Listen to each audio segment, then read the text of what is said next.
الرحمن الرحیم قل ارأیتم شرکاءکم الذین تدعون من دون اللہ ارونی ماذا خلقوا من الارض ام لهم شرک فی السماوات ام آتیناہم کتابا فہم علی بینۃ منہ بل ان یعد الظالمون بعضهم بعضا الا غرورا ان اللہ یمسک السماوات والارض ان تزولا ولئن زالتا ان امسکہما من احد من بعدہ انہ کان حلیما غفورا واقسموا باللہ جہد ایمانہم لئن جاءہم نذیر لیکونن اہدی من احدی الامم فلما جاءہم نذیر ما زادہم الا نفورا استکبارا فی الارض ومکر السیئ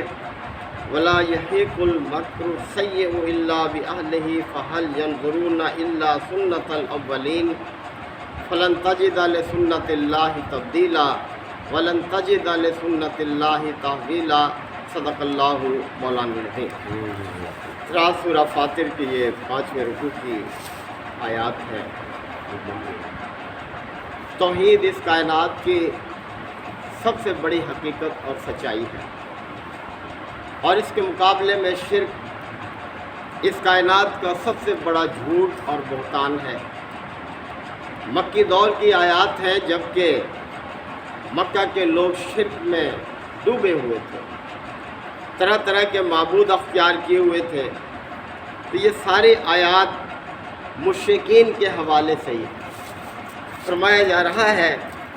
قل اے نبی صلی اللہ علیہ وسلم ان سے کہہ دو اور ارأیتم شرکاءکم الذین تدعون من دون اللہ، کہ اللہ کے علاوہ جن جن ہستیوں کو تم پکارتے ہو، کیا کبھی تم نے انہیں دیکھا بھی ہے، ان کے حال پر بھی غور کیا ہے کہ وہ کیا کر سکتے ہیں، کیا ان کے اختیار میں ہے، کہ بغیر سوچے سمجھے بس تم نے یہ جھوٹ اختیار کر رکھا ہے۔ تو ان کو متوجہ کیا ہے کہ تم نے غور بھی کیا ہے، کبھی دیکھا بھی ہے، ان ہستیوں کے بارے میں سوچا بھی ہے جنہیں تم اللہ کے مقابلے میں پکارتے ہو۔ ارونی، ذرا مجھے بھی تو دکھاؤ، مجھے بھی تو بتاؤ، ماذا خلقوا من الارض، کیا پیدا کیا ہے انہوں نے زمین میں، ام لہم شرک فی السماوات، یا آسمانوں کی تخلیق میں ان کا کیا حصہ ہے، ذرا کچھ بتاؤ تو صحیح، مجھے بھی تو بتاؤ۔ ام آتیناہم کتابا، یا ہم نے انہیں کوئی ایسی تحریر دی ہے، کوئی کتاب ایسی دی ہے، فہم علی بینۃ منہ، کہ یہ اس کی روشنی میں یہ کام کر رہے ہو، یعنی اللہ نے کوئی ان کو ایسی بات بتائی ہو کہ یہ بھی میرے شریک ہیں، ان کی بھی تم پوجا کرو، ان کی عبادت کرو، ذرا بتاؤ تو صحیح کس بنیاد پر تم نے ان کو اختیار کیا ہوا ہے۔ بل ان یعد الظالمون بعضهم بعضا الا غرورا، بلکہ حقیقت یہ ہے کہ یہ ظالم ایک دوسرے کو جھانسا دے رہے ہیں، دھوکہ دے رہے ہیں، دھوکے میں بھی مبتلا ہے، یہ کوئی حقیقت، کوئی سند ان کے پاس نہیں ہے اس کام کے لیے جو انہوں نے اختیار کیا ہوا ہے۔ ان اللہ یمسک السماوات والارض ان تزولا، اللہ ہی ہے جس نے اس آسمان اور زمین کو تھاما ہوا ہے، اس کو گرنے سے روکا ہوا ہے، اس کو ٹلنے سے اس نے روکا ہوا ہے۔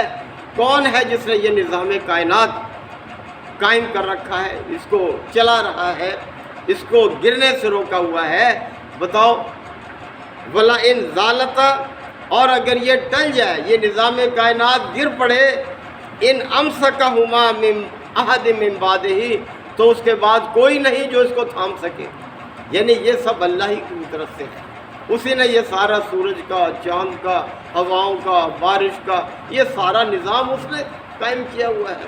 یہ سورج کس کے حکم سے نکلتا ہے، غروب ہوتا ہے، یہ چاند کس کے حکم سے گھٹتا بڑھتا ہے، یہ رات دن کی تبدیلی کس کے قائم کرنے سے ہے، ذرا بتاؤ تو صحیح۔ اگر اللہ یہ کام نہ کرے تو کوئی نہیں اس کے بعد جو اس کو قائم رکھ سکے۔ انہ کان حلیما غفورا، یقیناً وہ بہت حلیم ہے اور درگزر کرنے والا ہے، یعنی لوگوں کی بدعمالیوں پر فوراً ان کو پکڑتا نہیں ہے بلکہ سنبھلنے کا موقع دیتا ہے۔ بہت حلیم ہے وہ، بردبار ہے وہ، اور درگزر بھی کرتا ہے، یعنی اگر اپنی غلطی کو محسوس کر کے کوئی اس کی طرف پلٹ آئے تو وہ درگزر کر دیتا ہے، پھر معاف کر دیتا ہے۔ وہ اقسم باللہ جہد ایمانہم، اور اب ان کی کیفیت کو بیان کیا جا رہا ہے۔ یہ یہود اور نصارہ ان کو طرح طرح سے دھوکہ دیتے تھے، تو اللہ تعالیٰ نے ان کی اس کیفیت کو بیان کیا ہے کہ وہ اقسم باللہ جہد ایمانہم، اور یہ اللہ کی کڑی کڑی قسمیں کھا کر کہا کرتے تھے لئن جاءہم نذیر، کہ اگر ان کے پاس کوئی خبردار کرنے والا آیا لَيَكُونَنَّ أَهْدَىٰ مِنْ إِحْدَى الْأُمَمِ، تو وہ ہر قوم سے بڑھ کر ہدایت پر ہوں گے۔ یعنی یہ آپ جانتے ہیں کہ عرب کی سرزمین میں کوئی پیغمبر نہیں آیا، عرصہ گزر چکا تھا، ابراہیم علیہ السلام کے بعد نبی کریم صلی اللہ علیہ وسلم تشریف لائے۔ باقی جو پیغمبر تھے وہ فلسطین، شام، عراق، مصر، ان علاقوں میں آئے ہیں سب پیغمبر۔ تو جب یہود اور نصارہ ان کو طعنہ دیتے تھے مشرکین عرب کو، تو وہ کہتے تھے کہ اگر ہماری طرف کوئی خبردار کرنے والا آیا تو ہم سب سے بڑھ کر ہدایت پر ہوں گے، قسمیں کھا کھا کر کہا کرتے تھے۔ تو اللہ تعالیٰ نے فرمایا فلما جاءہم نذیر، پس جب آ گیا ان کے پاس خبردار کرنے والا، ما زادہم الا نفورا، تو اس نے ان کے فرار میں ہی اضافہ کیا، اور کسی چیز ہدایت کی طرف نہیں آئے بلکہ فرار حاصل کیا، اور طرح طرح کے الزامات دینے لگے۔ استکبارا فی الارض، اور زمین میں تکبر کرنے لگے، گھمنڈ کرنے لگے، یعنی اپنے آباء و اجداد کے راستے پر ہی اپنے آپ کو قائم رکھنے پر فخر کرتے تھے۔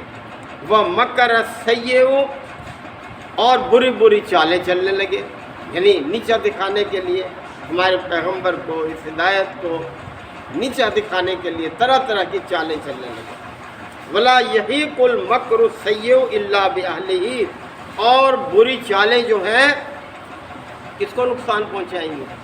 چالیں چلنے والوں کو ہی نقصان پہنچائیں گی، اپنا ہی نقصان کریں گے، کسی اور کا کیا بگڑے گا۔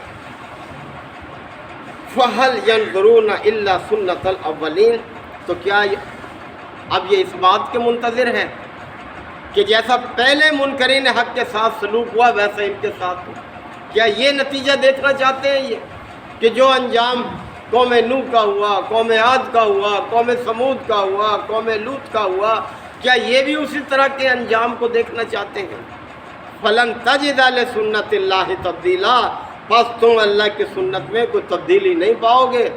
اللہ نے جیسے انہیں تباہ و برباد کیا، دیکھیں قوم نوح کو کس طرح سے غرق کر کے رکھ دیا اللہ تعالیٰ نے، کس طرح سے پانی بھیجا، اور اسی طرح سے قوم عاد اور قوم سمود، قوم لوط، ان سب پر اللہ کی گرفت ہوئی، عذاب آئے ان پر۔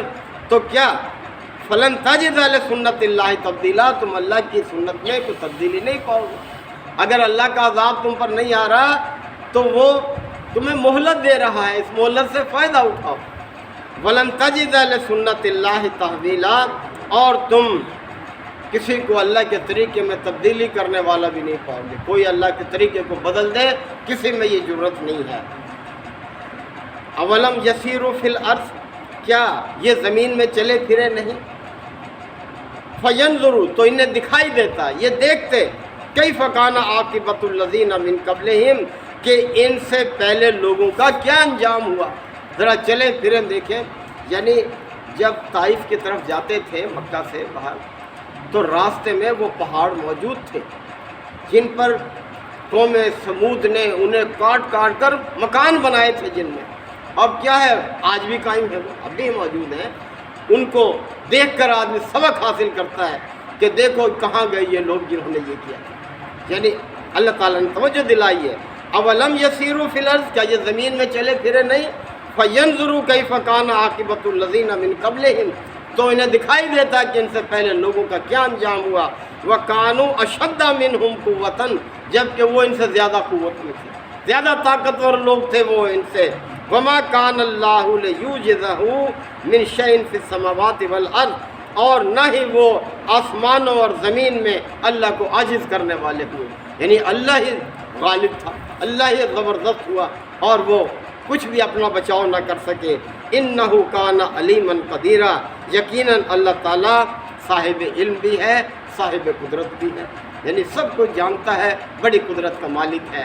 تو کس طرح سے دیکھیں اللہ نے توجہ دلائی ہے کہ حقیقت کی طرف آؤ، اسی میں تمہاری نجات ہے۔ اور حقیقت سب سے بڑی کیا ہے؟ اللہ کی اطاعت، اللہ کی بندگی، اس کی ناراضگی سے بچنا، اس کے دعوت کو قبول کرنا، اسی میں فلاح ہے، کامیابی ہے۔ اللہ تعالی ہمیں بھی اس چیز کو سمجھنے کے عمل کی توفیق عطا فرمائے۔ وآخر دعوانا الحمدللہ رب العالمین۔